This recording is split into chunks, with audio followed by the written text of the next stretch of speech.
விஜயால் எட்ட முடியாமல் போன மேஜிக் நம்பர் 118, கை கொடுக்காமல் நழுவிய 17 தொகுதிகள். மெட்ரோ டிஎன் நியூஸ் சேனல் நேயர்களுக்கு வணக்கம். நடந்து முடிந்த சட்டமன்ற தேர்தலில் விஜய் அலை பரவலாக வீசியிருக்கிறது. இருப்பினும் ஆட்சி அமைக்க தேவையான 118 என்கிற மேஜிக் நம்பரை விஜயால் எட்ட முடியவில்லை. இந்த நம்பரை எட்டி பிடிக்க முடியாமல் போனதற்கு 17 தொகுதிகள் காரணமாக சொல்லப்படுகிறது. இந்த 17 தொகுதிகளிலும் தாவேக மிக குறைந்த வாக்கு வித்தியாசத்தில்தான் தோல்வியடைந்திருக்கிறது.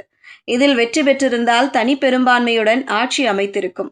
திருக்கோவிலூர், விக்கிரவாண்டி, பழனி, குளித்தலை, ஊட்டி மற்றும் கோவில்பட்டி என 6 தொகுதிகளில் 1000 வாக்குகளை விட குறைவான வாக்குகள் வித்தியாசத்தில் தாவேக வேட்பாளர் தோல்வியடைந்திருக்கின்றனர். திருக்கோவிலூர் தாவேக பெற்ற வாக்கு 72,748, வெறும் 285 வாக்குகளில் தோல்வி. விக்கிரவாண்டி தாவேக பெற்ற வாக்கு 68,817, வெறும் 910 வாக்குகளில் தோல்வி. பழனி தாவேக பெற்ற வாக்கு 66,293, வெறும் 693 வாக்குகளில் தோல்வி. குளித்தலை தாவேக பெற்ற வாக்கு 67,559, வெறும் 579 வாக்குகளில் தோல்வி.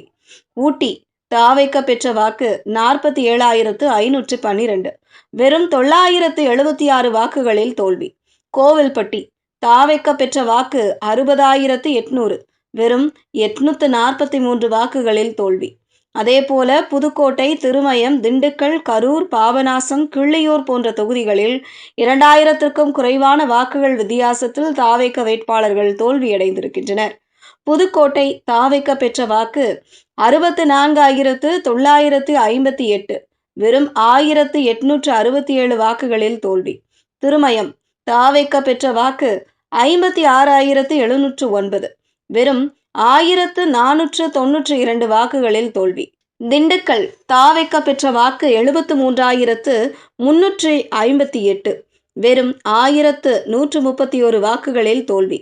கரூர் தாவேக பெற்ற வாக்கு 69,721, வெறும் 1,821 வாக்குகளில் தோல்வி. பாபநாசம் தாவேக பெற்ற வாக்கு 68,219, வெறும் 1,065 வாக்குகளில் தோல்வி.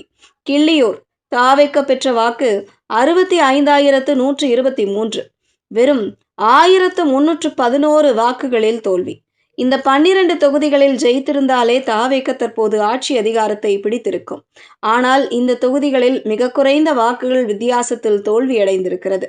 இது தவிர மேலும் 5 தொகுதிகளில் தாவேக 2,500க்கும் குறைவான வாக்குகள் வித்தியாசத்தில் தோல்வியடைந்திருக்கிறது.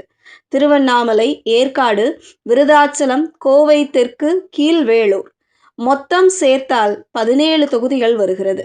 இந்த அனைத்து தொகுதிகளிலும் தாவேக வெற்றி பெற்றிருந்தால் இந்நேரம் விஜய் முதலமைச்சராக பதவியேற்றிருப்பார். கூட்டணிக்காக காத்திருக்க வேண்டிய அவசியம் இருந்திருக்காது.